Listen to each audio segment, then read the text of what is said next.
Merci.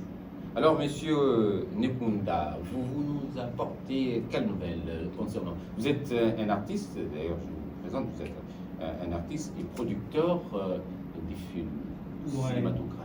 Oui, donc je suis producteur, réalisateur et je suis scénariste. Et en même temps, je suis politologue et professeur de cinéma. Et donc, je dirige mon entreprise de production, Lapson Business ici des Congo, qui est spécialisée sur la production de films africains. Et j'ai une société de distribution de films qui travaille pour la distribution de films africains, donc pour donner l'opportunité aux producteurs africains de pouvoir distribuer les œuvres qu'ils produisent.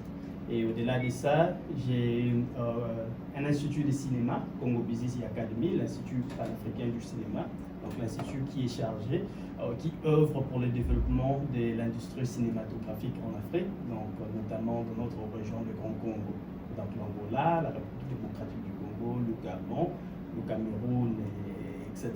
Donc, le Congo-Brazzaville. Voilà, le Congo-Brazzaville aussi. Donc c'est un peu ça par rapport à ce que je fais. Et ici en Angola, on a déjà donné plusieurs formations à quelques jeunes qui travaillent aussi, notamment le jeune qui m'accompagne aujourd'hui, qui est aussi le fruit de mon institut de cinéma. Voilà, c'est un peu ça. Par rapport à la nouvelle, donc je suis ici pour la sortie de mon documentaire sur le Royaume Congo intitulé Royaume Congo à la recherche du royaume détruit. Et donc, nous aurons le temps d'en parler. Ah oui. Justement, juste brièvement, nous voulons savoir un peu sur la brève présentation de ce film, Le Royaume.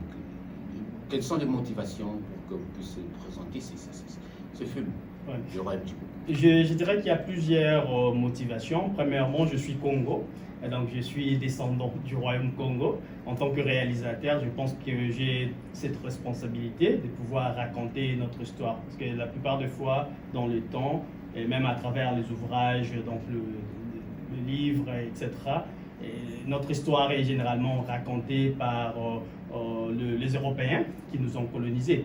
Généralement, ce n'est pas nous qui racontons nos histoires. Donc nous avons cette responsabilité en tant que réalisateurs de pouvoir raconter notre histoire de notre manière, donc à la manière Congo, par rapport à notre perspective, je dirais. Donc c'est ce qui m'a poussé de pouvoir réaliser ces documentaires sur le Royaume Congo. Mais avant le documentaire sur le Royaume Congo, j'ai réalisé le documentaire sur Kimpa Vita, la mère de la révolution africaine qui a pas mal tourné dans le monde.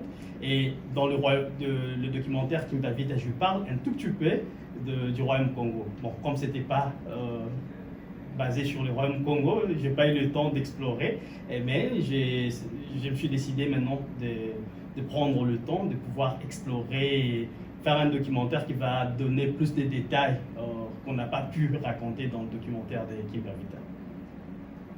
Donc c'est un peu ça la motivation. En même temps, il y a un besoin dans notre société. On a besoin de connaître notre histoire parce que notre histoire aussi est peu connue ou méconnue aussi par nous en tant qu'Africains premièrement aussi, et aussi par le public du monde. Et quand on parle du Royaume Congo, le Royaume Congo c'était un grand royaume, c'est un royaume qui a contribué énormément dans l'humanité, et donc c'est quelque chose de valeur qu'on doit valoriser de notre niveau. Et justement, c'est à cause de ça qu'on doit valoriser, avec l'aide de qui vous avez développé les recherches aussi, parce que ça c'est un travail aussi de fond pour aborder une question, parler vraiment du Royaume Congo, ça a fait couler beaucoup de salive, hein, de l'encre. Est-ce que vous avez des sources aussi, parce qu'il ne faut pas compter sur de l'aide de l'extérieur, hein, je veux dire, parce que les grandes nations ont des documents qui parlent sur le royaume. Alors pour que vous inversez ce cadre-là, j'espère que c'est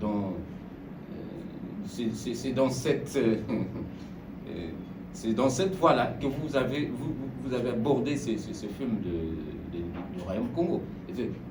Où avez-vous trouvé peut-être des sources et tout ça pour enlever ce flou-là qui existe là? concernant le royaume du Congo.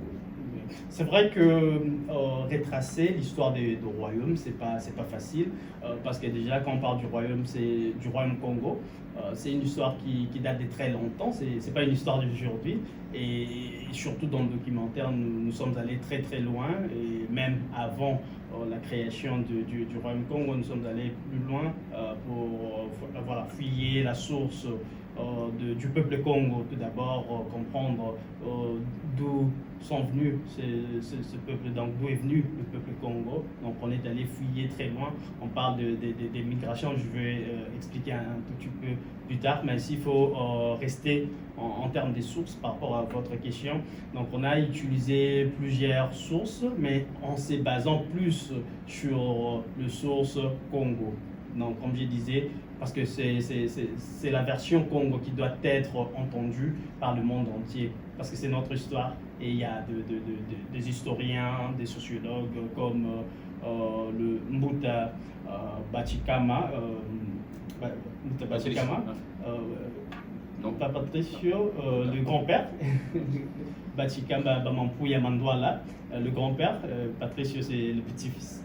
Donc voilà. En même temps, oui, on a consulté aussi le petit-fils qui a pas mal contribué aussi dans mon documentaire sur Kimpa Vita, et il a écrit aussi également des livres sur le royaume Congo. Donc on a consulté aussi Bachikam Patricio, le petit-fils, mais aussi donc comme je disais le grand-père. Et en même temps, on a fouillé aussi d'autres sociologues, anthropologues Congo comme Mbuta Makisosila Mawete Makisosila qui réside en France.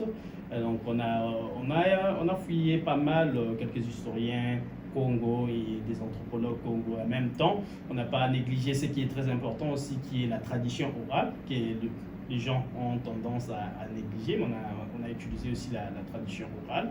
En même temps, on a fait des interviews avec des gens pour nous ressourcer, et à travers la tradition orale, comme je disais, donc on est allé en Banza Congo, donc la capitale du royaume Congo qui existe jusqu'aujourd'hui, qui est en Angola ici, dans la province des Zaïre.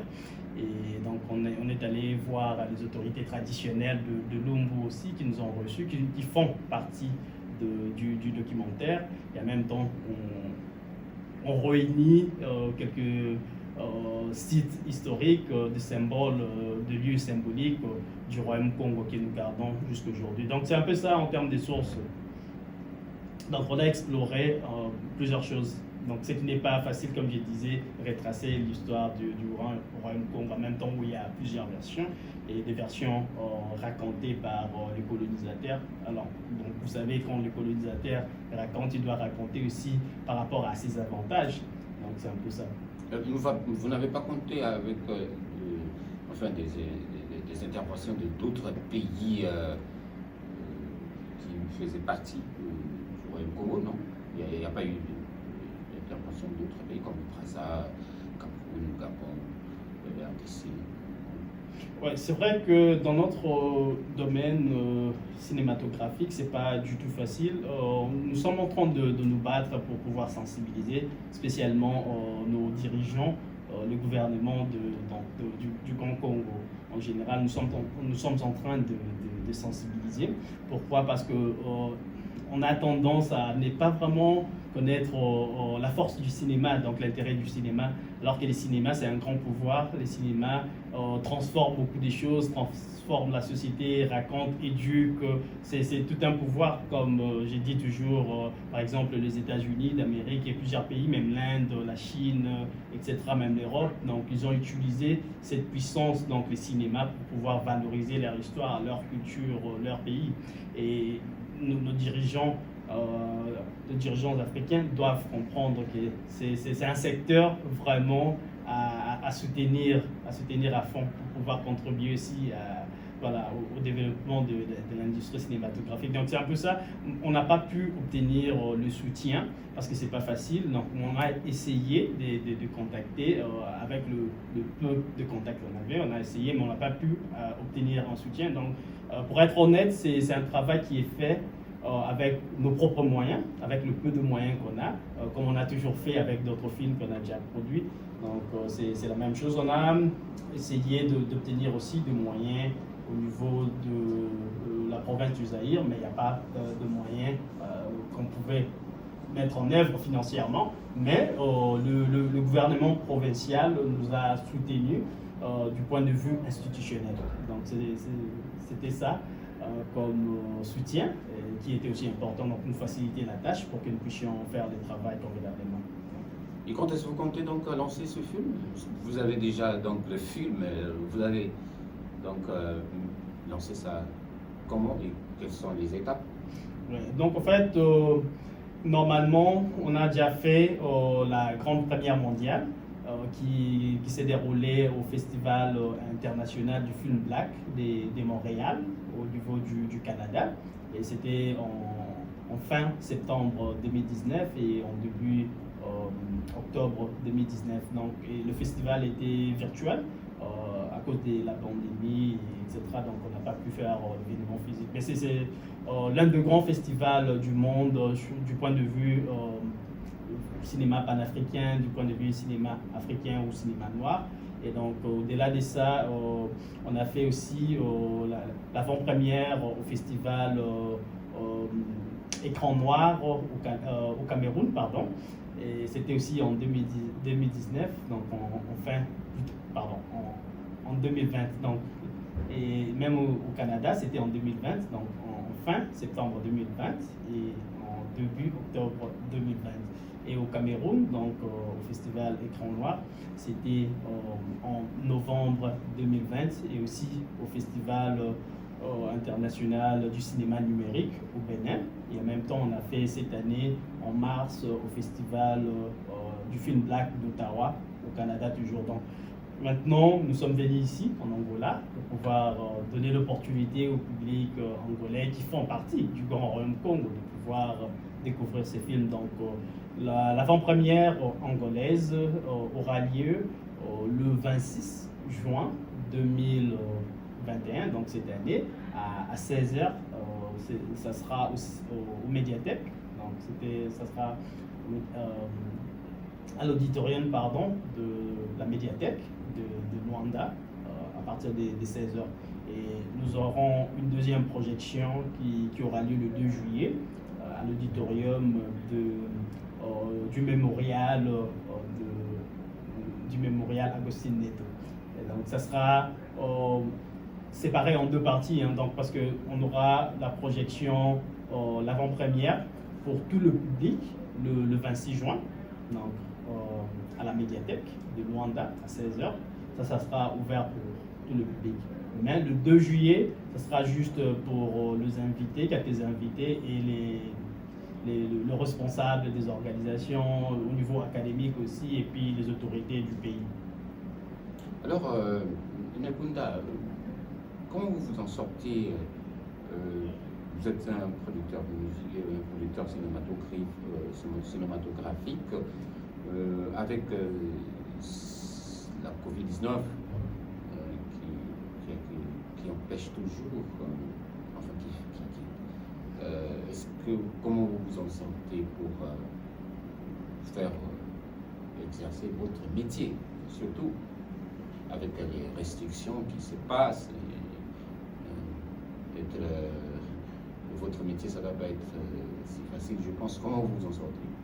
Ouais, pour dire vrai, c'est pas facile. C'est un moment très dur pour l'industrie cinématographique du monde et en même temps l'industrie cinématographique africaine.